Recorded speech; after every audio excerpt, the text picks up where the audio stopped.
ক্রিয়ার নামই শাস্ত্র। কেন শাস্ত্র? শাস্ত্র কি কতগুলো সংস্কৃত শ্লোক? না, তা নয়। শাস্ত্র হচ্ছে শ্বাসের কর্ম করিয়া যে নলেজ তোমার আসে। কোন অবস্থায় আসে? শ্বাসের কর্ম করিয়া যখন তুমি ইরা পিঙ্গলাকে অস্ত্র দিয়ে কেটে দাও, যখনই তুমি কেটে দিলে ইরা পিঙ্গলাকে, তুমি আছো সুষুম্নায়। সুষুম্না নারী, কোন নারী? কোন নারীর নাম দেওয়া হয়েছে? না, সুষুম্না হচ্ছে সরস্বতী, আর ইরা পিঙ্গলা গঙ্গা যমুনা। সরস্বতী মানে বিদ্যার অধিষ্ঠাত্রী দেবী। বাইরে তোমরা পূজা করো, সাধকের কাছে ভেতরেই সরস্বতী দেবী বসা, তার পূজা করেন সাধক। বুঝে যাচ্ছে? আর কবে কবে করেন? পঞ্জিকা দেখে বছরে একবার? ওটা তো সুবিধাবাদীরা করে, রোজ করেন। তাহলে সরস্বতীকে জ্ঞান দাত্রী, তাই না? তাহলে কি শাস্ত্র কিভাবে কি? শাস্ত্র হচ্ছে শ্বাস দ্বারা ইরা পিঙ্গলকে কাটিয়া যে জ্ঞানে তুমি উপনীত হইলে, যে জ্ঞান অবস্থায় তুমি রইলে। কোন অবস্থায়? না, তখন তুমি শ্বাস প্রশ্বাস ইরা পিঙ্গলা নেই, তুমি কোথায় আছো? সুষুম্নায়। এই সময় যেই জ্ঞান তোমার কাছে আসছে, এটাই হচ্ছে শাস্ত্র। শুনছিলে তো অনেক কিছু, এখন তো সব ভুলে যাচ্ছে। সত্যিটা জানো। হম, দরকার নেই। বোঝো, শোনো, পরে মিলিয়ে নিও। এ জীবন নয়, পরের জীবন। এটাই আসবে তোমার সামনে বারবার। যতদিন তুমি না এটাকে বুঝছো, ততদিনে তোমার সামনে বারবার আসবে। দয়া করে, কৃপাও অবশ্য। এই যে তুমি গালে হাত দিয়ে শুনছো, কিছু তো করছো, এটা কৃপা বলে, করে পাওয়া।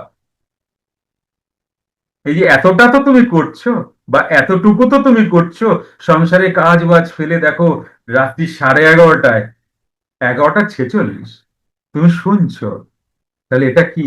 দয়া। অবশ্যই দয়াতে তো এসছো। এইবার কি? এইবার কৃপা, মানে করে পাচ্ছ, এগুলো শুনতে পাচ্ছ। আছো তবে না শুনতে পাচ্ছ। তার মানে কে আছো? তুমি আছো। কে আছে? তুমি আছো। দেখো, 50 জন মোটামুটি নিয়ে শুরু করেছিলাম। দয়া তো সবার হয়েছিল, 50 জনেরই হয়েছিল। কৃপা হলো 34 জনের। আছো 34 জন। তাহলে দয়া করলে টেকে না, কৃপা টেকে। কখন? কৃপা মানে তুমি কিছু করছো, এইবার টিকবে, দয়াতে নয়। দয়ার লোক উদাও কিছুক্ষণের জন্য। বুঝতে পেরেছো দয়া আর কৃপার ডিফারেন্স? হ্যালো, হাত তোলো তো। হ্যাঁ, এই হচ্ছে দয়া আর কৃপার ডিফারেন্স। দয়া তো প্রভু করলেন 50 জনকে, কিন্তু কৃপা অ্যাকচুয়াল জিনিস, যেটা প্রভুর প্রসাদ, হাত নামাও। প্রভুর প্রসাদ কৃপা, সেটা তুমি কিছুটা করে এই যে তুমি কৃপা পাচ্ছ। এই যে করে পাওয়াটা, মানে এটা তোমার অভ্যাস বা আদত বা ভালোবাসা। এ পরের জীবনও তোমার সাথে যাবে, দয়া যাবে না। এমনকি এই জীবনেও কতদিন থাকবে তার কোনো ঠিক নেই। যখন তখন গায়েব হতে পারে তোমার জীবন থেকে দয়া, কিন্তু কৃপা গায়েব হবে না। কৃপা সামনের জীবন, তারপরের জীবন, তারপরে যতদিন তুমি মুক্ত না হচ্ছ, কৃপা তোমার সাথে থাকছে, দয়া না। খুব ভালো করে বোঝো। শ্রম লাগবে প্রতিটা ক্ষেত্রে গো, প্রতিটা ক্ষেত্রে শ্রম লাগবে। তাই ওই বেদের, অর্থাৎ শ্রুতির স্মৃতি মীমাংসা হইবার জো নাই, অর্থাৎ হঠাৎ আসিয়া পড়ে, তাহারি দ্বারায় ক্রিয়া করিতে করিতে প্রকাশ হয়। এই যে দেখো, হঠাৎ আসিয়া পড়ে। কি? সাধনা করতে করতে হঠাৎ আসিয়া পড়ে। কেমন? এবং তাহারি দ্বারা ক্রিয়া করিতে করিতে প্রকাশ হয়। বেদ, স্মৃতি, সদাচার, অর্থাৎ ক্রিয়া আর আত্মার প্রতি, অর্থাৎ স্থির হওয়া, এই চার সাক্ষাৎ ধর্ম, অর্থাৎ ক্রিয়ার লক্ষণ জানা যায়।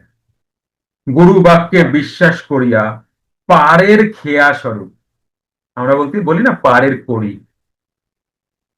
খেয়ার করি, খেয়াতে নৌকায় করি না না, ওই পার ভগবানের পারে যেতে গেলে আমাদের অনেক গল্প ছোটবেলায় শুনতাম,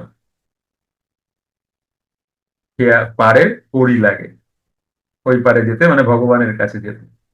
তা করি কি, শুনতাম হরে কৃষ্ণ নাম, করি। আমি যেই সোসাইটিতে ছিলাম সেখান থেকে, তোমরা অন্য কিছু শুনতেই পারো। তো এই সহজ ক্রিয়া করিতে থাকিলে যে ভব সংসার রূপ বৈতরণী পার হওয়া যায়, সে সম্বন্ধে যোগীরাজ 11ই সেপ্টেম্বর 1873 খ্রিস্টাব্দের দিনলিপিতে লিখিয়াছেন। ओंकार सेत रूप, ওহি জল का रूप, ওহি आदमी रूप, ওহি आदि रूप, सहज स्वभाव सुन्नों का सहज गुरु वाक्य में विश्वास करने से সহজ সহজ ক্রিয়া করে তো পার উতরে হয়। जैसा कोई डूबता है और कोई तरने वाला का कमर कस के से पकड़ के दोनों तरह करके पार लगे और लगावे, और अगर वो जोर करे पकड़ के तो आप डूबे और बचने वाला को भी डुबावे, वो वैसे ही गुरु चेला। বেঙ্গলিতে বাংলাতে আছে, বলে দিচ্ছি। क्योंकि जो गुरु सोई चेला, ओंकार रूप যাহা সাদা তাহাই জলের রূপ, তাহাই আদি রূপ। তাহলে ভগবানের রূপ কি? সাদা। কিন্তু তুমি সাদাও বলতে পারো না, সাদাও বলতে পারো না, কোনো রঙই নাই, অথচ সব রং। কেমন? সেই মহাশূন্যে স্থিতি হইলে তাহাই উহাই তখন সহজ স্বভাব অর্থাৎ আত্মভাব বা স্বাভাবিক অবস্থা হইয়া যায়, এবং বর্তমানে প্রাণের যে চঞ্চল অবস্থা তাহা তখন অস্বাভাবিক হইয়া যায়। গুরু বাক্যে সম্পূর্ণরূপে বিশ্বাস স্থাপন করিয়া এই সহজ ক্রিয়া করিতে থাকিলে জন্ম মৃত্যুশীল ভবসাগর অতিক্রম করা যায়। যেমন কেহ ডুবিয়া যাইতেছে, তখন অপর কেহ তাহাকে উদ্ধার করিতে আসিলে সে যদি তাহার কোমর আস্তে করিয়া ধরে, তাহা হইলে উভয়ই উঠিতে পারে। কিন্তু সে যদি জোর করিয়া ধরে, তাহা হইলে নিজেও ডুবিয়া যায় এবং যে ব্যক্তি উদ্ধার করিতে আসিয়াছিল সেও ডুবিয়া যায়।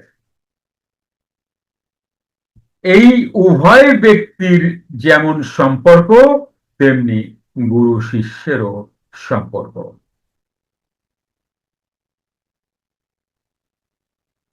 এ কারণে তুমি অনেক সময় দেখবে অনেক গুরু অনেক শিষ্যকে তার কারনামাতে ত্যায্য করে দিয়েছেন, যারা কর্মের গতি বোঝেন, অস্বীকার করে দিয়েছেন, নাহলে গুরুকে সাথে নিয়ে ঢুকবে। গুরুর এত কষ্ট এত শ্রম, সে তো এই উভয় ব্যক্তির যেমন সম্পর্ক তেমনি গুরু শিষ্যের সম্পর্ক। কারণ যিনি গুরু তিনি তো শিষ্য। एक के आंख उठा बीमारी देखने से बहुत देर तक जैसा उसका छुआ छूत से उसका भी आंख आता है, वैसा कुटस्थ अक्षर को देखने से भी वही रूप हो जाता है, इसमें संदेह नहीं। मीनिंग, যেমন এক ব্যক্তির চোখ উঠিলে অপর কেহ যদি তাহার সেই চোখের দিকে তাকাইয়া থাকে এবং ছোঁয়াছুঁইর দরুন যেমন তাহারও চোখ উঠিয়া যায়, তেমনি প্রতিদিন ক্রিয়ার দ্বারা কুটস্থ অক্ষর দেখিতে দেখিতে তাহারও চোখ উঠিয়া যায়। কই দীপালি, এই যে তোমার জায়গা, এই যেটা শিখাচ্ছিলাম তোমরা শিখেছো, এবং প্র্যাকটিসে যেটা আনতে বলেছিলাম সাম্রাবিতে, এই যে সেই জায়গাটা। তাই তেমনি প্রতিদিন ক্রিয়া করিয়া কুটস্থ অক্ষর দেখিতে দেখিতে নিজেও ওই রূপ হইয়া যায়। আজকেই সকালে তোমায় বলেছিলাম যে ধীরে ধীরে করতে থাকো, হয়ে যাবে। ইহাতে কোনো প্রকার সন্দেহ নাই। তিনি গাহিলেন, হরি ভজন বিনা নাইক গতি।